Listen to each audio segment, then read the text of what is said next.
Bueno, muy buenas tardes a todos ustedes y en primer lugar agradecerles esta invitación y hacer lo que llamamos acá una petición para convocar a estas palabras que vamos a vertir a nuestros ancestros, abuelos y abuelas, a toda nuestra antigüedad sagrada, porque en el camino que hemos emprendido hemos descubierto que el presente no se agota en el presente, sino que en el presente están involucrados todos los tiempos, y uno solo precisa convocarlos para que de modo efectivo estén con nosotros, para brindarnos aquello que necesitamos siempre a la hora de emitir el discurso, las palabras que no nacen ahora ni vienen de ayer, sino son las que han permanecido a lo largo de los siglos y los milenios, que han testimoniado la presencia de grandes culturas y grandes civilizaciones, que han producido alimentos que han beneficiado a toda la humanidad, desde el maíz hasta la papa, desde el chocolate hasta la quinoa, que han producido culturas que hasta el día de hoy son admirables y han producido civilizaciones que nos han trazado un horizonte de vida que ha sido interrumpido en 1492 y que ahora se está mostrando ser el camino más racional, digno y justo que podría a atravesar la humanidad en plena crisis civilizatoria del siglo XXI.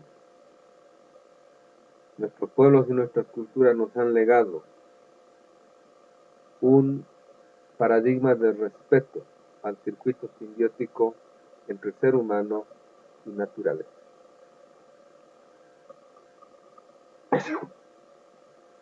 Perdón.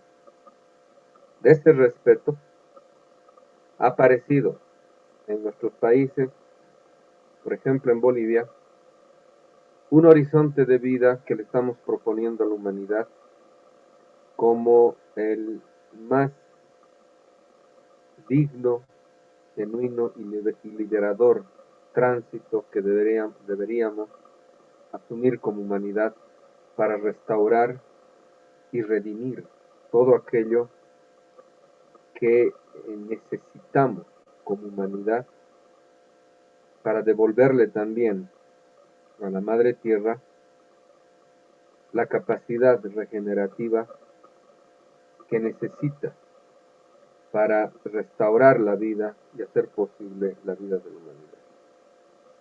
Este horizonte lo hemos llamado vivir bien,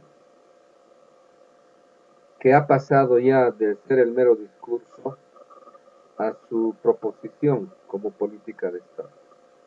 Y eso es lo que estamos trabajando en Bolivia, porque muchos adversarios, no solamente de derecha, sino también de izquierda, se mofan de lo que proviene del mundo indígena como el destino más digno que la humanidad se podría trazar como un nuevo horizonte de vida.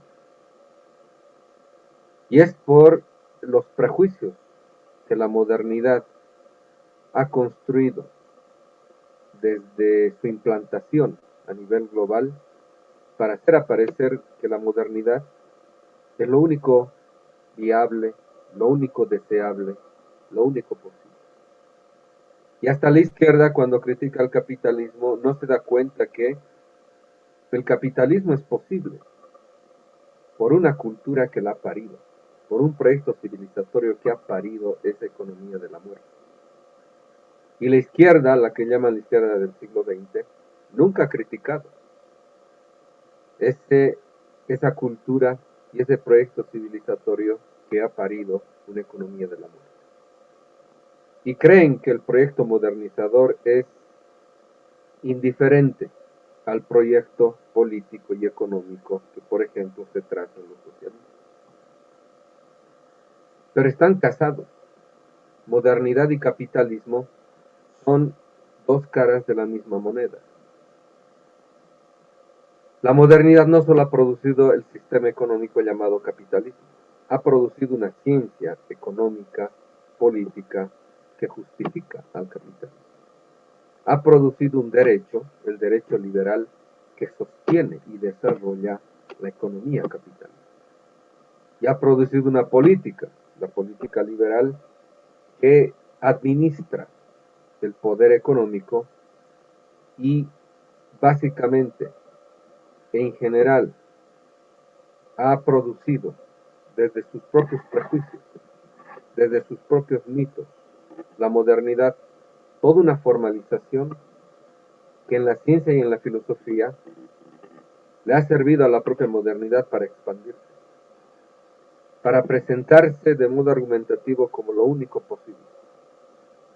Incluso para quienes critican el capitalismo, emprenden procesos desarrollistas creyendo que para alcanzar el socialismo solo es posible si primero atravesamos el capitalismo como la etapa desarrollista previa para alcanzar el socialismo. Y cuando hablamos del fracaso del socialismo del siglo XX, nos estamos refiriendo a esta contradicción en específico.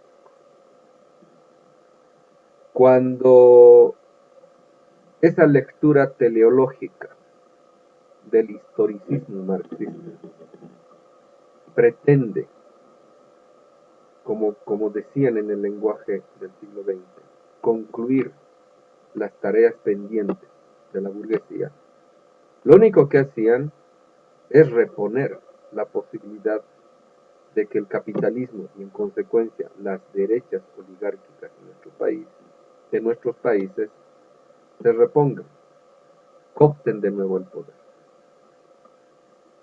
Entonces esto ha merecido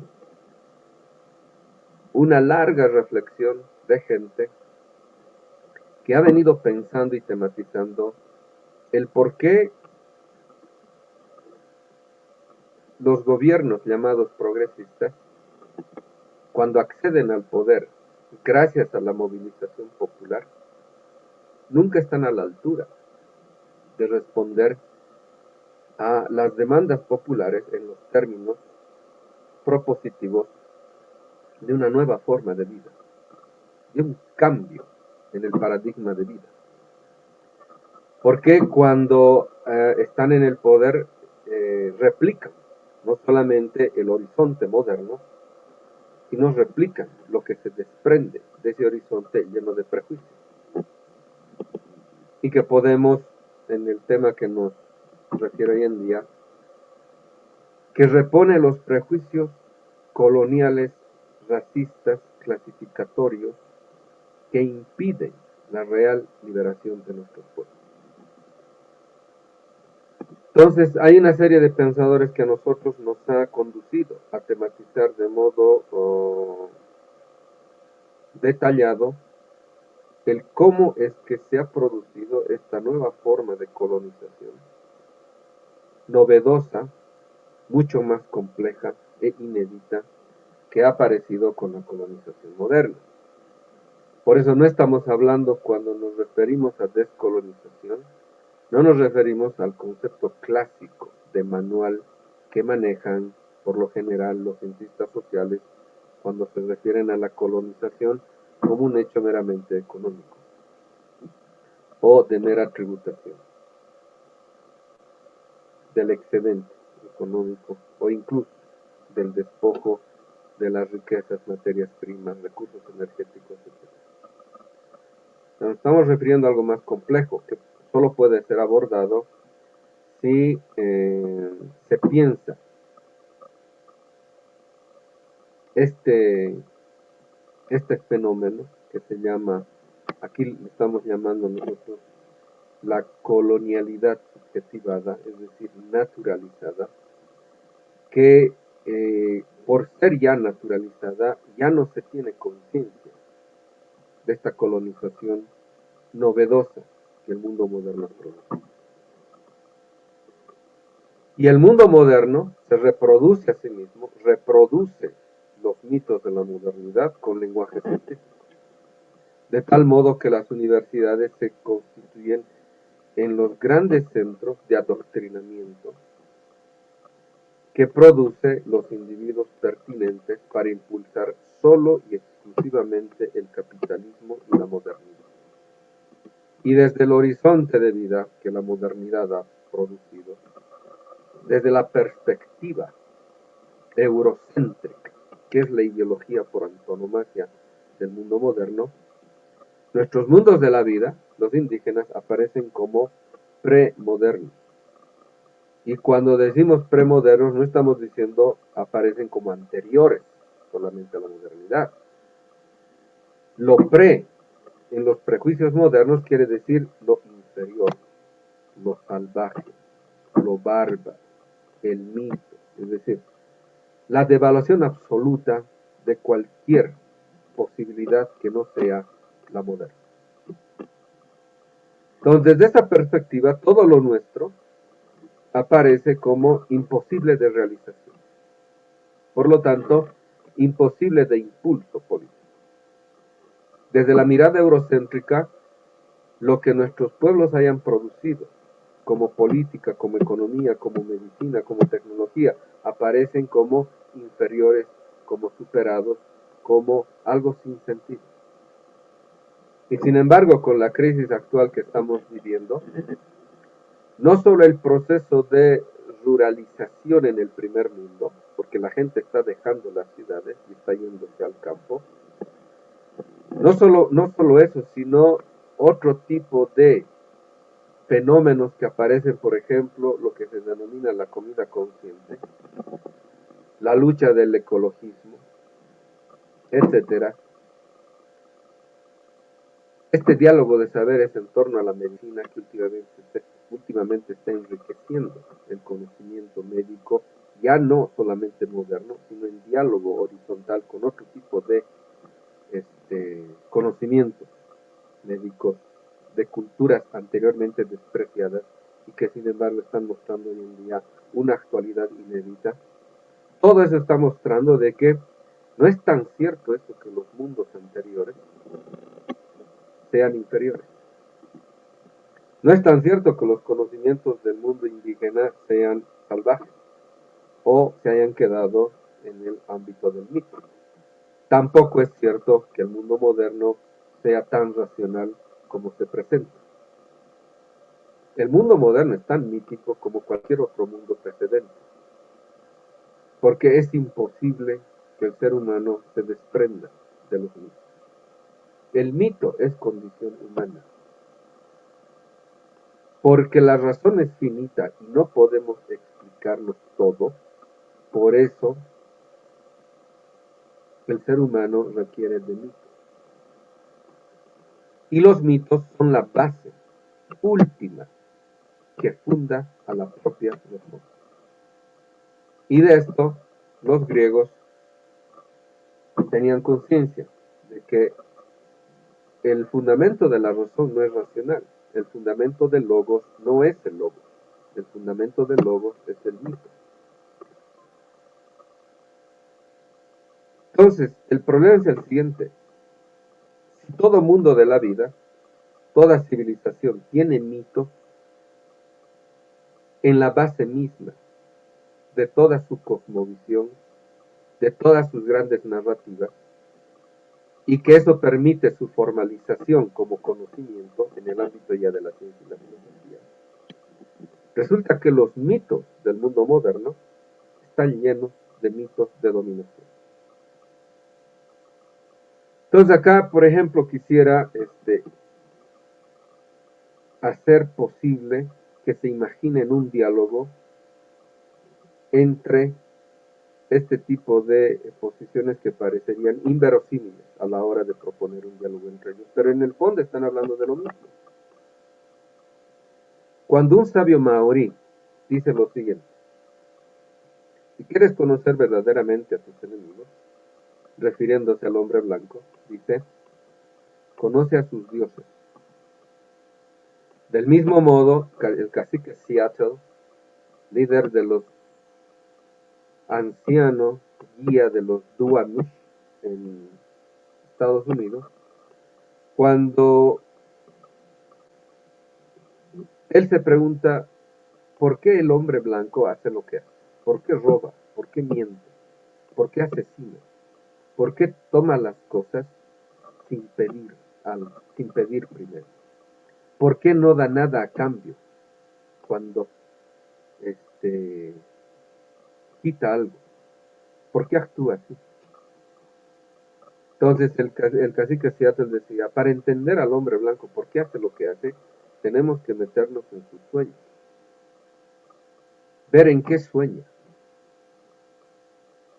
Para el tipo de tematización que estamos haciendo hoy en día, resulta que lo que están diciendo el cacique Seattle y este sabio maorí es básicamente lo siguiente: el último horizonte epistémico desde el cual es posible comprender un mundo de la vida son lo que de modo técnico en filosofía se conoce como modelos ideales. Es decir, ¿cuáles son el último ámbito mítico que sostiene la subjetividad del individuo que impulsa un determinado proyecto de vida? ¿En qué sueña? ¿Qué tipo de mundo aspira? ¿Qué ambiciones tiene en última instancia? ¿Cómo entiende y comprende la vida? Ese es el ámbito mítico simbólico. Entonces, lo que están haciendo, casi que Seattle y el sabio maorí, están haciendo dialéctica en el más pleno uso de este método en sentido en el cual Marx desarrolló la dialéctica.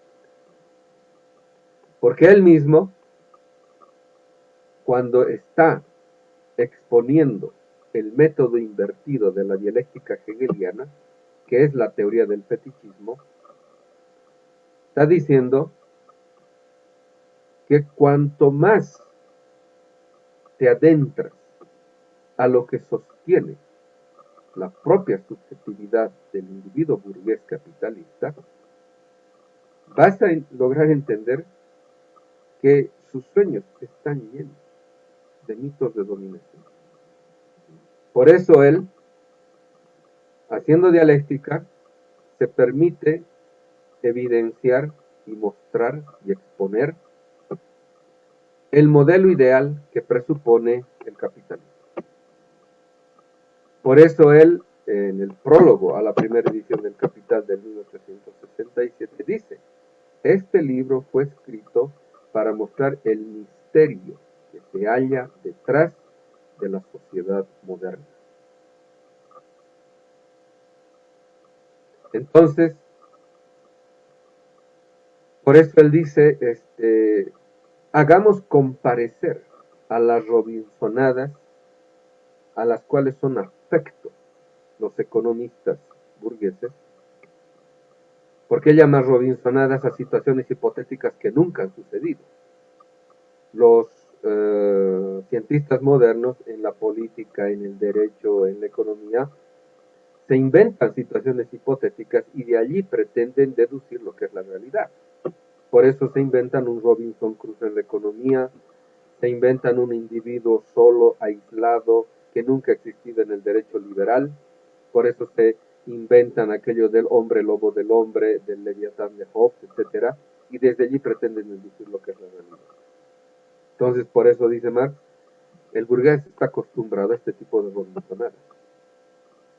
Pero dice, desde este tipo de concepciones aparece una tenebrosa Edad Media europea. Se está haciendo la burla, está diciendo, solo para el punto de vista burgués, todo lo pasado es tenebroso, es oscuro, etcétera, etcétera. Por eso le llaman la oscura Edad Media.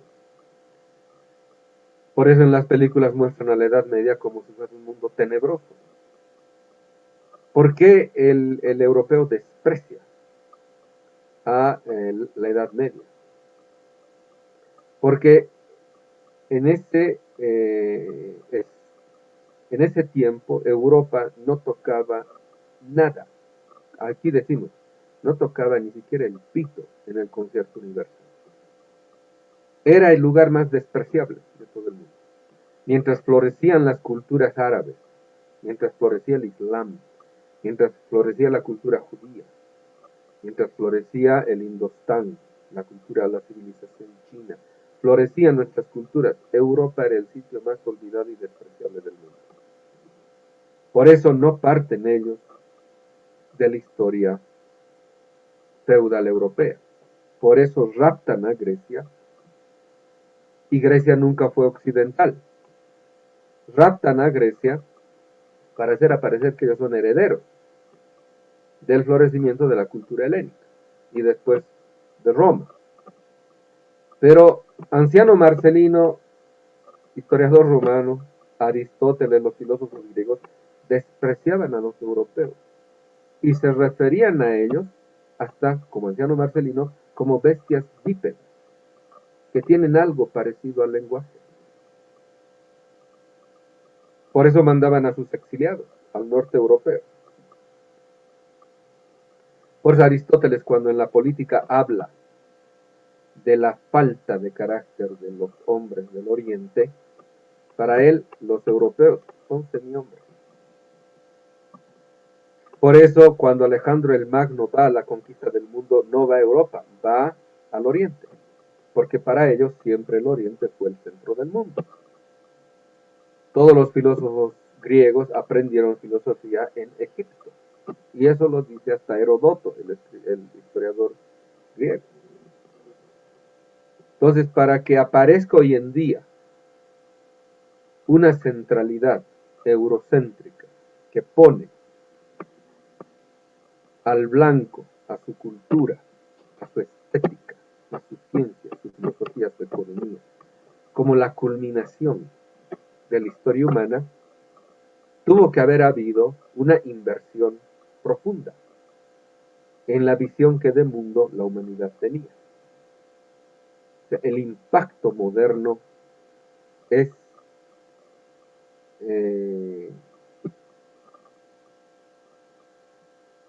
impresionante a la hora de hacer un recuento de cómo en apenas 2 siglos la centralidad europea se extiende por casi todo el mundo. Y hoy en día podemos decir esa expansión, cuya última aventura se llamó globalización, prácticamente ha atravesado a todo el mundo. Y las élites periféricas que en este nuevo proceso de colonización van desarrollando una conciencia periférica satelital, es lo que constituye el tipo de subjetividad que necesita el centro para hacer posible que la periferia mundial, los países pobres, nunca dejen de ser periféricos. Y sus élites intelectuales incluso se aseguran de mantener ese diseño, esa dicotomía, como una especie de servidumbre voluntaria, que la periferia tributa al centro del mundo. Entonces la ciencia ha sido producida en el mundo moderno para justificar esa centralidad. Porque no es solamente ser centro, hay que saberse centro y ejercer la condición de ser centro. Y para eso necesitas conocimiento. Necesitas producir conocimiento que justifique, sostenga y desarrolle esa centralidad. Para hacer aparecer al mundo que nosotros somos centro y ustedes son periferia, yo tengo que argumentar de tal modo de que ustedes no tengan ninguna posibilidad de replicar esta condición que vía colonización se naturaliza en la propia subjetividad de primero las élites periféricas y después los propios pueblos de la periferia. Entonces, por eso que funciona el diseño centro-periferia de modo subjetivo, porque naturalizada este diseño geopolítico, se naturaliza lo que presupone una ontología y una antropología. Por eso se habla hoy en día en lenguaje decolonial de que Las fronteras del ser delimitan lo que es considerado humano y lo que no es considerado humano. Por eso esa ontología presupone una antropología, porque la modernidad ha producido una clasificación antropológica donde supuestamente hay superiores e inferiores.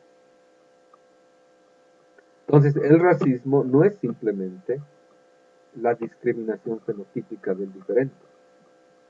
El racismo es una clasificación antropológica que devalúa absolutamente todo lo que pueda provenir de las víctimas, porque estas víctimas, desde la perspectiva moderna, no son víctimas, son inferiores.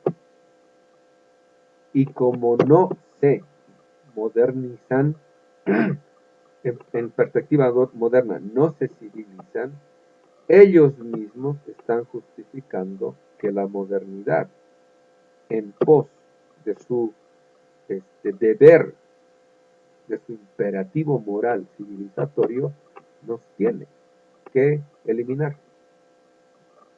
Y esto sucede desde la conquista hasta el día de hoy, porque primero era, o te civilizas a nuestro modo, o te vamos a tener que matar. Después dicen, o te desarrollas al modo como nosotros imponemos, o te liquidamos. Y por eso aparecen nuestros pueblos, sobre todo los indígenas, como obstáculos del desarrollo, ya no solo para la mirada eurocéntrica de los ricos del mundo, sino incluso para nuestras élites, incluso para nuestras élites revolucionarias. El indio aparece como obstáculo del desarrollo, y el desarrollo se convierte en la gran religión económica que promueve el capitalismo, sobre todo en el siglo XX. Y hoy en día, se ha visto en Bolivia en el golpe de Estado del 2019, en el último que hemos sufrido.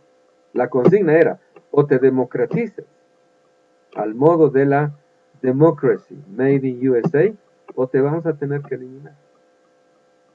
Y produjeron un genocidio en Bolivia que cobró la vida de más de 30, 40 personas, más de miles de, ¿qué se llama?, perseguidos, encarcelados, etc. Una persecución fatal como no se había dado desde mucho tiempo, desde que recuperamos la democracia. Asaltaron el Estado, hicieron lo que quisieron porque las élites colonizadas en el tercer mundo, en este caso en Latinoamérica, solo han demostrado de que son élites que no merecen esa condición y que son simplemente peones de las políticas que se deciden en otros lados. Es decir, que ni siquiera ellos son los que gozan del despojo que permiten que el capital realice en nuestras tierras. Ellos simplemente son los agenciadores de aquello. Entonces, repensar no significa repensar todo esto. Significa repensar de nuevo la historia, repensar de nuevo la política, repensar de nuevo la economía, repensar de nuevo el derecho. El derecho es de las ciencias más racistas que existe. El derecho ha sido formulado a partir de la concepción de que el único sujeto de derechos es el propietario, el que posee propiedad privada. Y el que no posee propiedad, el que ha sido deprivado de su propiedad desde la conquista del Nuevo Mundo, es considerado objeto de la autoridad. El derecho moderno no está prescrito para impartir justicia, solo para proteger la propiedad, es decir, proteger al capital. Por eso la justicia en nuestros países es justicia para los ricos, nunca para los pobres. Porque parten del prejuicio de que los pobres son la parte inferior, no plenamente humana, que como no se moderniza, no se civiliza en los términos de ellos, sigue persistiendo en ser o estar en el salvajismo. Entonces, todo eso ha sido producto de elaboraciones argumentativas que la ciencia moderna ha producido para justificar este tipo de genocidios en última instancia, epistemicidios y toda suerte de devaluación de lo indio, devaluación de todo aquello que no es capaz de ser subsumido por el horizonte de vida que se ha propuesto la modernidad y que ha expandido en el resto del mundo como lo único posible y lo único deseable. Entonces, si nosotros queremos plantearnos una real liberación, tenemos que desmontar hasta sus últimas partes el conocimiento que ha producido la modernidad para autojustificarse a sí mismo. Y tenemos que saberlo desmontar de tal modo para mostrar su condición meramente ideológica y hasta mítica también. Entonces, esto supone hacer ciencia dura, epistemología y filosofía. Significa enfrentarse a lo más duro, a lo más sofisticado y a lo más peligroso que ha producido el mundo moderno. Y lo más peligroso no son sus bombas nucleares, lo más peligroso es el conocimiento que ellos han producido para justificar ese tipo de proyecto, que en última instancia es un proyecto de muerte disfrazado de vida, y que ahorita está mostrando sus serias limitaciones, porque en la economía el capitalismo ha traspasado ya, ha sobrepasado los límites reales físicos del planeta Tierra. Ahora, teniendo conciencia desde el 1972 de que el crecimiento debe poseer límites, teniendo conciencia de que los recursos se están agotando, sobre todo los estratégicos, teniendo conciencia de que ya no tienen la capacidad de absorción de trabajo humano, el sistema económico, ¿cuál es la respuesta que dan el primer mundo y los intelectuales al servicio de los ricos de este mundo? Deshacerse de los sobrantes, que ahorita lo constituirían 2/3 partes de la población mundial. Y por eso nosotros hemos afirmado, esta pandemia es algo planificado, una pandemia. Tiene por objetivo eliminar la mayor cantidad de gente indeseable, según ellos, porque ya no tienen capacidad de absorción de trabajo humano. Y si ya no tienen capacidad de absorción de grandes masas de gente que están en el limbo de la pobreza, tampoco les interesa ya democratizar la política o democratizar la democracia. Por eso se inventan un sistema democrático como sistema institucional fetichizado, al cual debe sacrificarse siempre a la mayor cantidad de gente. Entonces, repensarnos significa no pensarnos como ellos nos piensan, sino atravesar esta forma de pensar para producir una nueva forma de pensar donde nosotros tengamos como centro nuestra propia.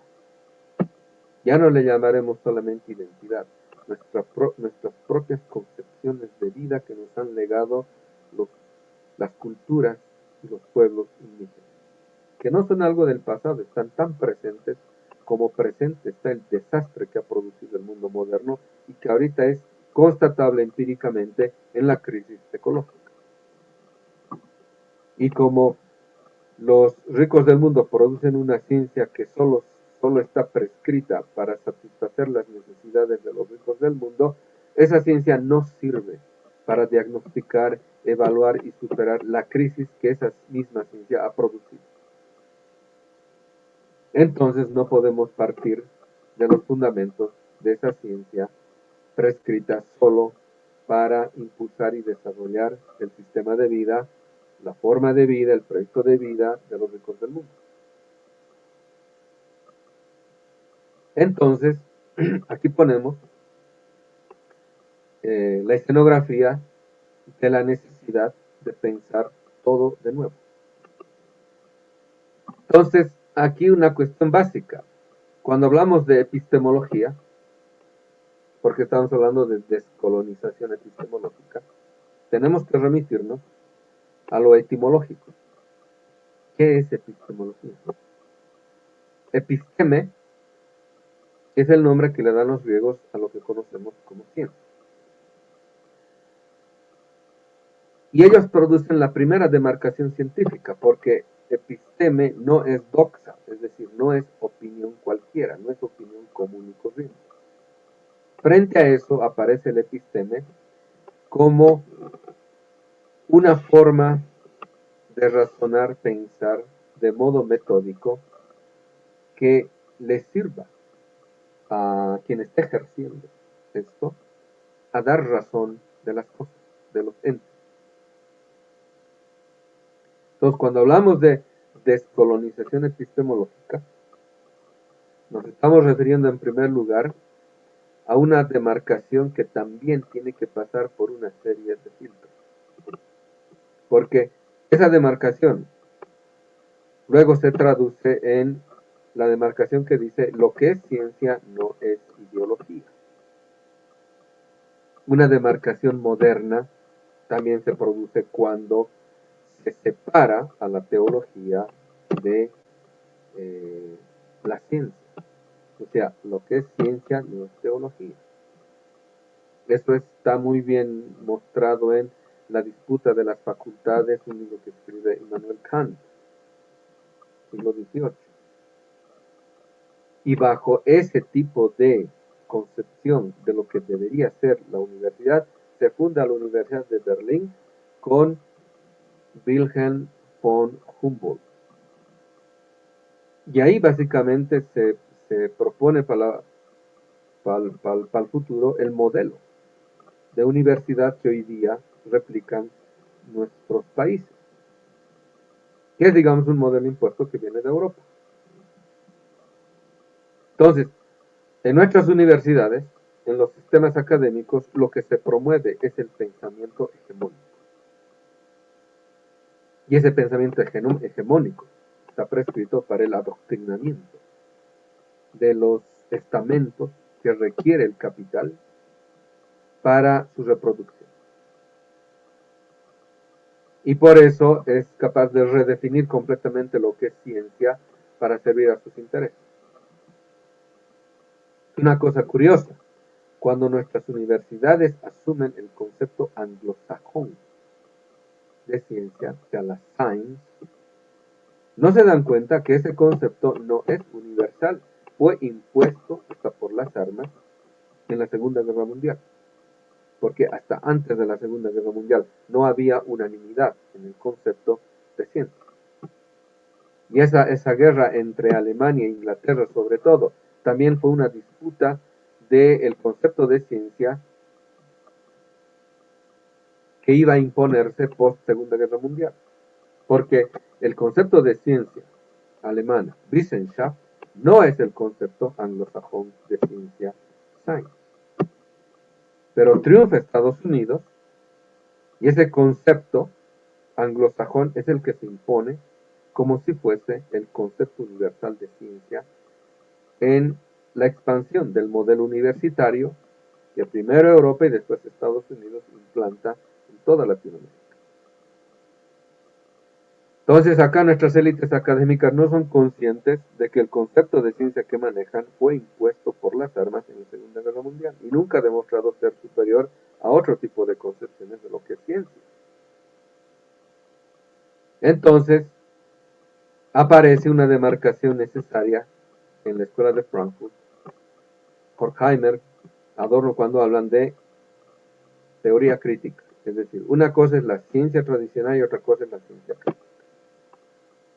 Pero aún así, esa demarcación tampoco nos basta, porque una cosa es ser crítico al interior del paradigma moderno Y otra muy distinta es salirse de ese paradigma, de esa totalidad ontológica, y proponerse un nuevo modo de crítica transontológica.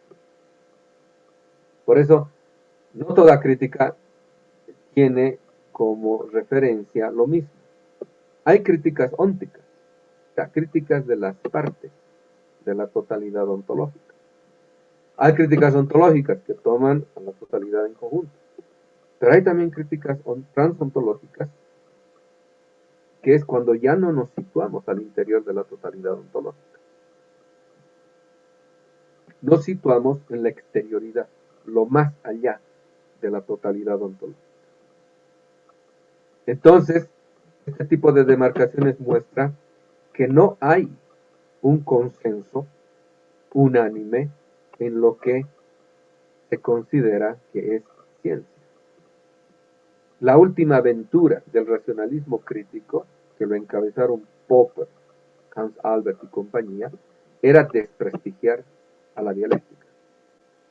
Y como que logran este acometido para imponer un nuevo método científico que prácticamente ha sido concebido para expulsar al método crítico dialéctico de las universidades. Entonces, cuando los izquierdistas ingresan a la universidad o se forman como izquierdistas y aprenden el método científico, analítico o popperiano, después posmoderno, etcétera, todas esas variantes farandulescas que ha aparecido en el mundo francés y después se ha expandido y que ahorita prácticamente ha colonizado las facultades, sobre todo de literatura y algunas ciencias sociales también, hasta la filosofía. Ese tipo de metodologías que ahorita se consideran irrebatibles, están prescritas al servicio de promover sujetos no críticos del sistema. En última instancia, apologistas del sistema. Y cuando los izquierdistas se hacen marxistas y son educados en el método científico popperiano, entran inevitablemente en autocontradicción. Y por eso no es raro que después, porque una cosa es ser izquierda siendo pobre, pero cuando uno accede a un nuevo nivel de vida, un mejor nivel de vida, fácil que se derechice, fácil que se olvide su pasado revolucionario y enarbole banderas reaccionarias, hasta fascistas. Pues no es raro que gran parte de la intelectualidad que después es reclutada en las agencias de inteligencia del primer mundo o los think tanks del primer mundo son gente de izquierda. Fueron trotskistas, varias gente que sirvió después en las fundaciones que constituyeron entes de control mundial, como la famosa National Endowment of Democracy, o for Democracy, la propia CIA, la Heritage Foundation, el Council for Foreign Relations, o sea, todo ese tipo de entidades que son básicamente los tanques pensantes para el imperio, para su reposición, para su consolidación hegemónica post Segunda Guerra Mundial, tuvieron mucha presencia de gente de izquierda. Es más, el imperio se puso a estudiar seriamente, a aprender del bloque socialista todo aquello que le iba a servir para implantar un mundo sin alternativas. Entonces, todo esto nos sirve para diagnosticar una escenografía en la cual repensar significa producir a su vez una nueva forma de pensar, de producir conocimiento, donde nosotros ya no seamos la imagen replicada de cómo el centro piensa. Porque la dominación, y siempre quiero subrayar esto, la dominación es también una forma de pensar. Y si la dominación es también una forma de pensar, aunque yo me llame revolucionario, si pienso como piensa la dominación, lo único que voy a lograr es reponer la dominación o producir nuevas formas de dominación.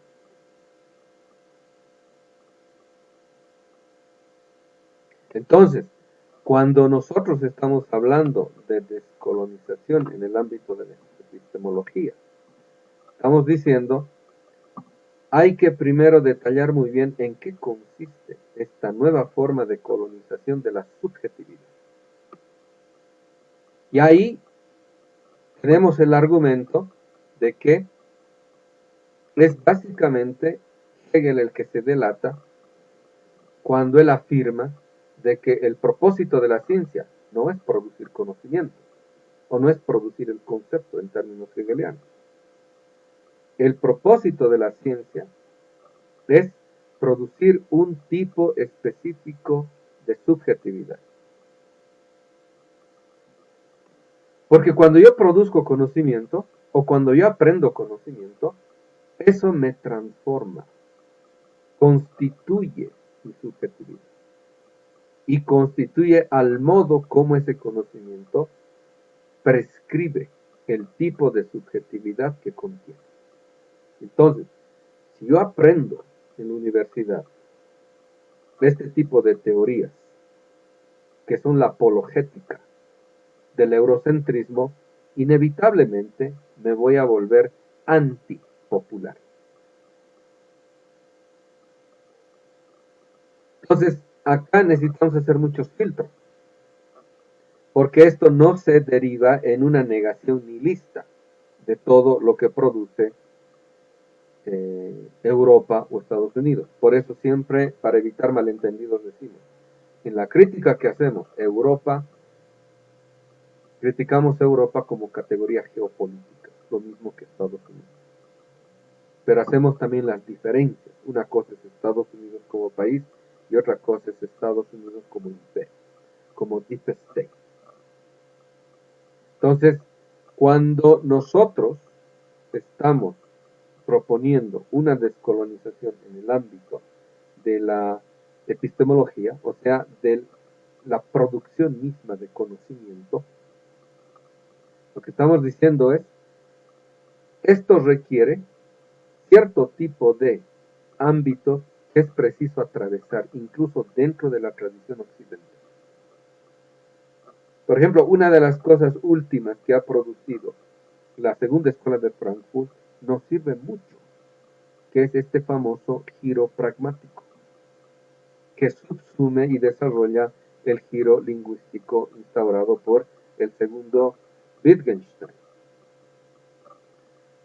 O sea, el giro pragmático constituye básicamente la superación del paradigma de la conciencia, que desde Descartes, René Descartes, hasta Husserl, es lo que domina a toda la filosofía moderna. Y esto es básicamente la entronización del sujeto como del sujeto que conoce, del sujeto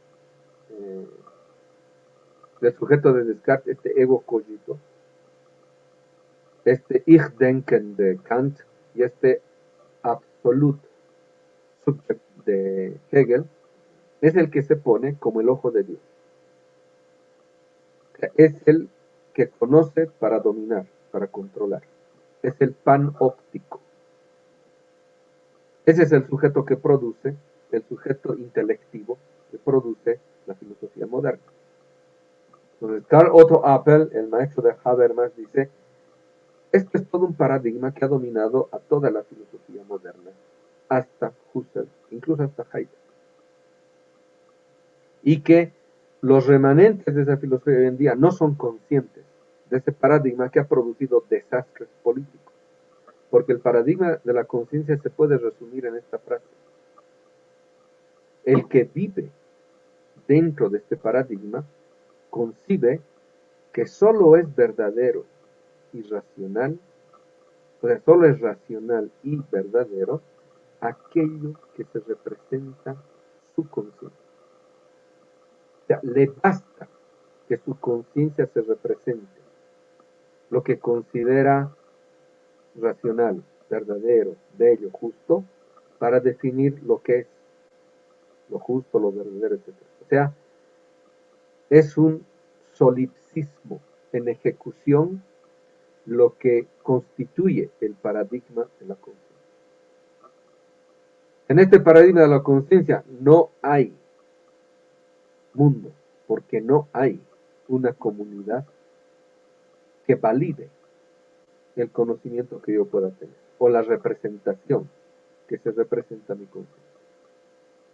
Entonces, Apple dice, las consecuencias de este paradigma son desastrosos en la política, porque esto produce gente como Hitler, al cual le basta saber algo, conocer algo, pensar algo, para que eso se imponga como verdadero. Si alguien está en contra de ello, está errado, está en el error. O sea, el paradigma de la conciencia constituye individuos ególatras, egoístas, egotistas, egocéntricos. Por eso que la modernidad ha producido un tipo de individuo separado de todo, de toda relación posible, humana, natural, incluso, le vamos a decir, espiritual. O sea, es un individuo que cree que se basta a sí mismo. Y este tipo de individuos producen, o este tipo de subjetividad, produce déspotas. Por eso dice, en política, este tipo de paradigma tiene como consecuencias este tipo de individuos déspotas que producen desastres políticos. O sea, por eso, dialogamos con eso, que nos ayuda a entender la problemática misma que domina el suelo básico de lo que es la filosofía moderna, para desmontarla y destronarla completamente. Ellos mismos nos están dando elementos para decir, este tipo de producción de conocimiento y de pensamiento está totalmente lleno de prejuicios que le impiden superar su propio horizonte de prejuicios, su propio sistema de creencias. Y por ello, ahora advertimos que este tipo de conocimiento, productor de las crisis que estamos padeciendo, no es capaz de superar aquello. Y por ello dialogamos con lo mejor que puede ofrecernos la tradición moderna occidental, porque ellos mismos han producido gente que ha venido insistiendo en este tipo de autocontradicción performativa al interior de la producción de conocimiento que ha producido el mundo moderno. Por eso hablamos también de Marx. Para también decir y afirmar, nosotros no estamos negando nihilistamente otras culturas y afirmarnos de modo provinciano nuestra cultura como si fuese lo único posible, deseable. También eso es pensar de modo moderno. Nosotros necesitamos abrirnos al mundo, pero el mundo no es solamente Europa y Estados Unidos. El mundo es más que Europa y Estados Unidos. Pero para abrirnos al mundo, nosotros necesitamos saber quiénes somos. Por eso necesitamos repensar todo de nuevo para pensar nuestro lugar en la historia, pero ya no desde la perspectiva anglosajona, provinciana, que han producido Europa y Estados Unidos. Y desde la cual es imposible conocer el mundo. Y que ahorita estamos viendo los efectos de eso cuando Estados Unidos no sabe enfrentar un mundo que no sea unipolar. O sea, ahorita el mundo ya no es unipolar, el mundo ahorita medianamente es tripolar, y no es un orden, es un desorden, en el cual Estados Unidos ya no puede reponer su hegemonía única como imperio único. Estamos en otro mundo, estamos en el siglo XXI. La imagen del siglo XX ha fenecido con el fin de la globalización desde el 2006. Entonces, ¿con qué categorías, con qué conceptos nos enfrentamos a este nuevo tipo de mundo que ahorita está atravesando una crisis nunca antes experimentada por la humanidad en su conjunto y que está básicamente llevándonos a sobrepasar los límites reales de la vida con la consecuente y posible fin de la vida misma? Esto es lo que tiene que estar presente a la hora de tematizar no solamente qué tipo de mundo estamos viviendo, sino cómo desde nosotros podemos proponerles salidas ante este aparente laberinto que la propia modernidad ha producido. Por ejemplo, cuando ya se sabe el 72 de que el crecimiento debe tener límites, porque el planeta es físicamente limitado. ¿Cuál es la respuesta del primer mundo? Si el crecimiento tiene que tener límites, no hay progreso infinito. Y por lo tanto, el mito del desarrollo se cae por su propio peso. Hay un economista ecologista, no me acuerdo el nombre ahorita, lo tengo citado en el mito del desarrollo, que he escrito hace rato. Kenneth Boulding dice: cualquiera que piense que es posible un crecimiento infinito en un planeta físicamente limitado, o es un loco o es un economista. En el fondo está diciendo, la propia racionalidad económica está produciendo irracionalidades. Y esto tiene que ver con que el problema es de racionalidad, o sea, el problema es de la forma que tiene el individuo moderno de concebir el mundo, concebir la vida, concebir la humanidad. Allí hay un montón de prejuicios que de modo ideológico han formateado a las ciencias y a la filosofía. Y todo ese conocimiento que después se traduce en política nos conduce inevitablemente a los desastres que estamos padeciendo hoy en día. Los ecologistas acusan a la civilización petrolera de la crisis ecológica, pero la civilización petrolera es producida por una forma de vida. Y esa forma de vida, que se conoce como el consumismo, es la forma de vida moderna, que ha producido una sociedad que se autodenomina la sociedad del progreso, la sociedad del futuro. Es lo que ha entrado en crisis. Pero los ricos del mundo no están dispuestos a cambiar de forma de vida, porque eso sería no solamente relativizar sus ambiciones concéntricas de acumulación de dinero. Es básicamente reconocer como si por proyecto civilizatorio, es reconocer lo perverso de ese proyecto civilizatorio llamado mundo moderno, llamado modernidad. Solo si cambia de perspectiva uno, empieza a ver de modo evidente las miserias del proyecto civilizatorio moderno. Pero si uno está totalmente absorbido por el horizonte de prejuicios modernos, por el sistema de creencias de la modernidad y el capitalismo, uno ve como lo único posible, incluso en sus crisis, de modo fatalista, uno ve como lo único posible el capitalismo. Pero si uno cambia de perspectiva, y cambiar de perspectiva no es cambiar de idea, cambiar de perspectiva es cambiar de forma de vida.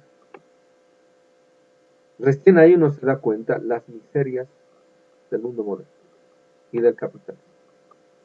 Y entonces eso le da pie para repensar de nuevo y qué de nuestros mundos de la vida. Y empieza a advertir que desde ellos es posible imaginar una nueva economía, una nueva política, un nuevo derecho, una nueva tecnología, etcétera, etcétera. Mucha de la tecnología que ahorita tenemos y que el mundo moderno se goza de mostrar como lo último, lo más sofisticado, etcétera, mucha de esa tecnología en el futuro ya inmediato va a tener que ser por resoluciones imperativas que la propia humanidad tenga que realizar, van a tener que ser abandonadas, porque se va a constatar el profundo daño ecológico que está ocasionando buena parte de estas últimas tecnologías. Entonces, ese diagnóstico es el que podemos realizar a la hora de poner sobre la mesa la necesidad de pensar todo de nuevo. Es por eso que siempre hay veces digo, ¿no? La descolonización a veces da noticias malas. Todo el conocimiento que nos ha formado ya no sirve, ya no funciona. Pero no todos están dispuestos a cambiar, digo, a empezar todo de nuevo. Pero ese es el gran reto. Por eso me gusta repetir lo que decía John Lennon. Los 40 son una buena edad para nacer de nuevo y para empezar todo de nuevo. Pero, digamos, cuando la gente interpela la descolonización, es porque no la entiende. Es porque se resiste a admitir que el paradigma de vida actual está totalmente equivocado. Un físico cuántico, Fred Alan Wolf, lo pone de este modo. La sociedad moderna vive en el paradigma equivocado porque vive en el paradigma de lo conocido. En ese paradigma no se puede conocer ya nada porque si todo está conocido, entonces el único conocimiento posible es lo deducido del conocimiento que ya se tiene. Porque si partimos de la afirmación del conocimiento precedente, estamos básicamente desarrollando las posibilidades de un conocimiento que ya ha sido impuesto. Entonces él dice, hay que cambiar de paradigma. ¿Y qué propone él? Imagínense un físico cuántico. Dice, hay que cambiar de paradigma. Del paradigma de lo conocido hay que ir al paradigma del misterio. Porque en el paradigma del misterio nada está conocido. Por lo tanto, ahí sí uno puede conocer todo de nuevo. Ese pasaje, la ciencia actual hegemónica no puede hacerlo porque no tiene categorías para salir y hacer posible ese pasaje. Porque el misterio no es un concepto científico, es un concepto teológico. Tendría que introducir la teología en su tematización y eso desmiente la primera demarcación que hizo la filosofía, la ciencia moderna. La ciencia no es teología. Y Weber lo remata muy bien para consolidar un pensamiento conservador cuando dice, la ciencia solo se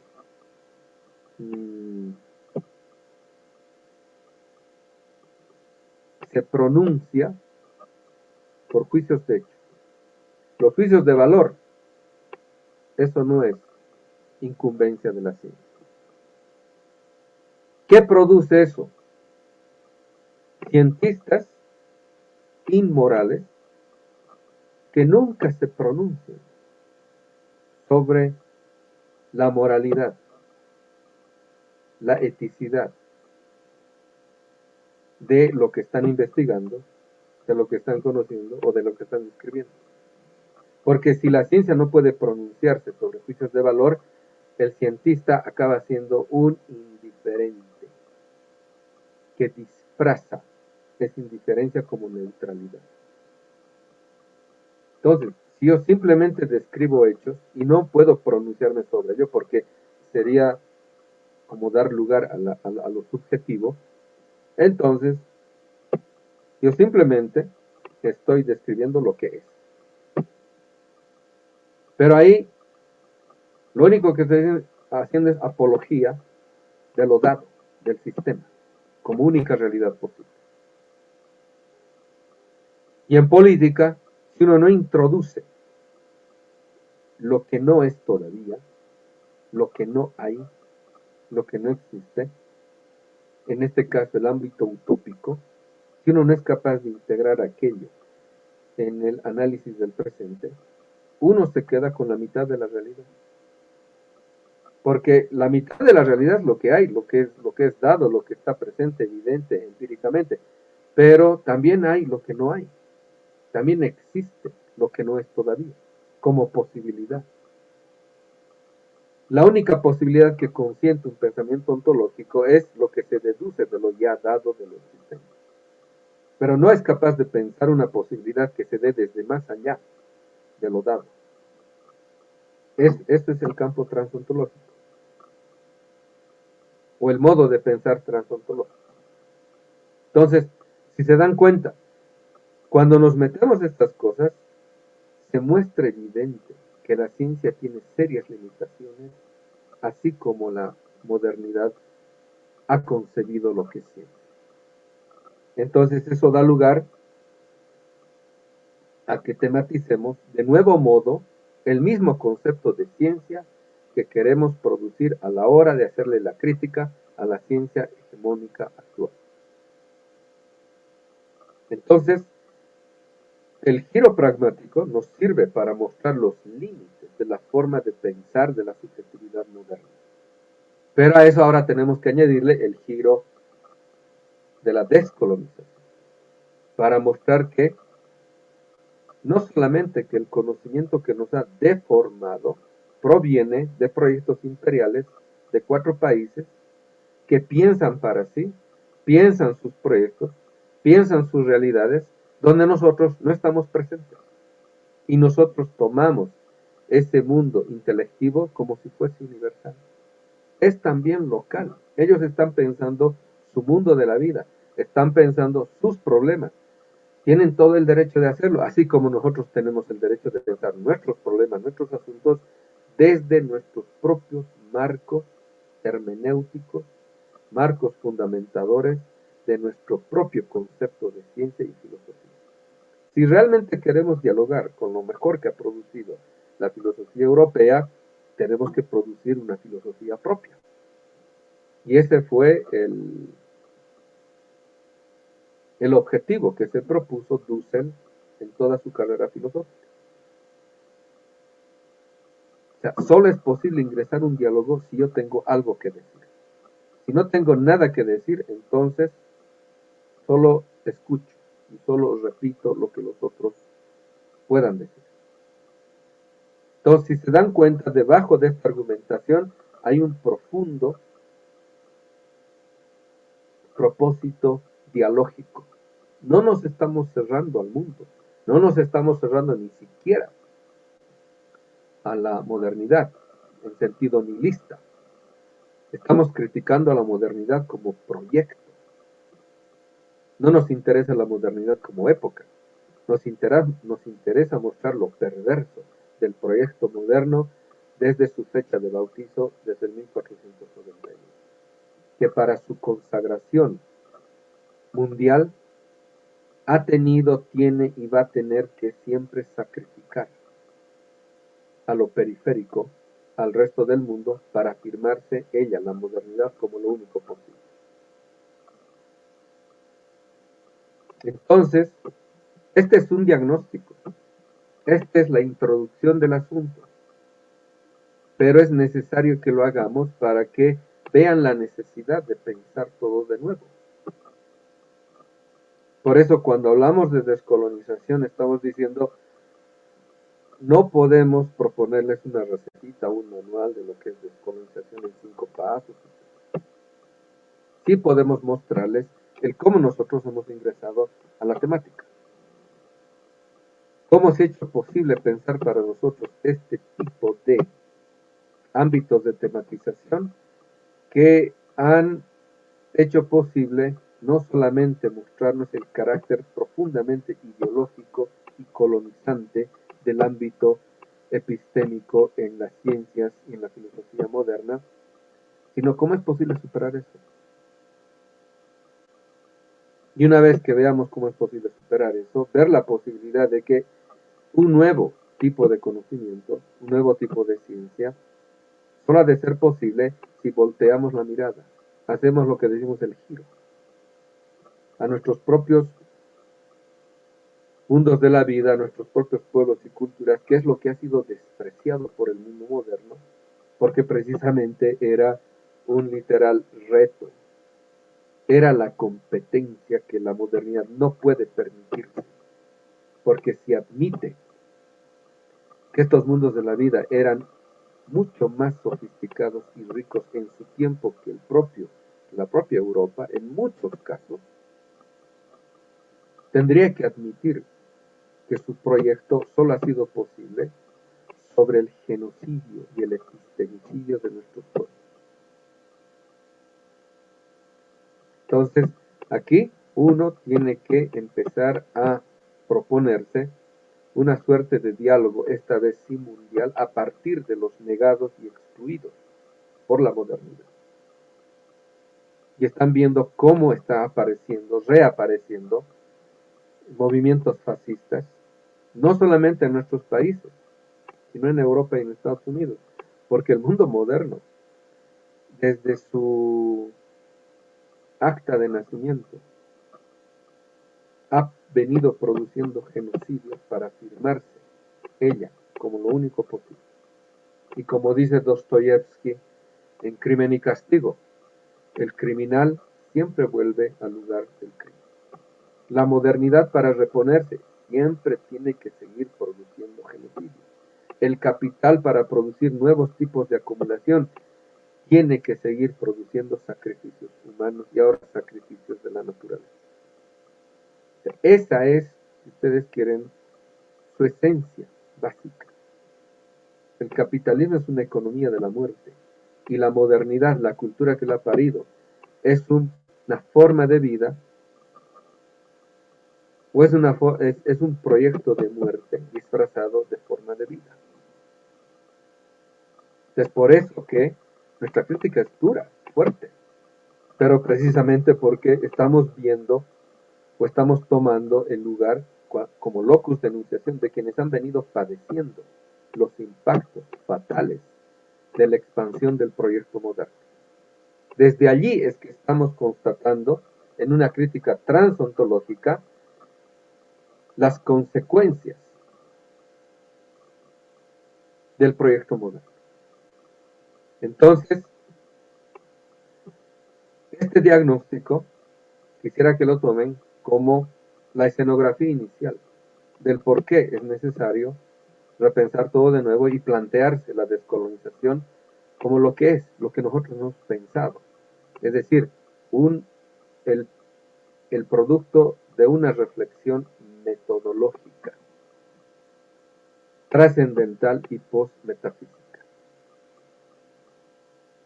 Es decir, solo en momentos de crisis uno puede sentir la necesidad de pensar todo de nuevo. Y la pregunta es, ¿cómo se piensa de nuevo? Y esa es una pregunta metodológica. Entonces, la descolonización es para nosotros una reflexión metodológica de carácter post-metafísico y trascendental.